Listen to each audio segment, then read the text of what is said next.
నామమే అమృతం, శ్రీరామ కీర్తనం సుకృతం. ఈ రామచంద్రుడే లోక రక్షయని అంతరాత్మ పలికే.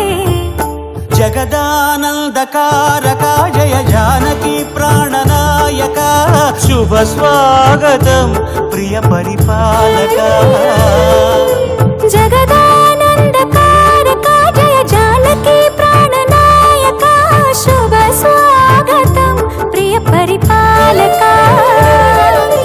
మంగళకరమౌ నీరాక, ధర్మానికి వేదిక అవుగాక, మా జీవనమేక పావనమౌగాక.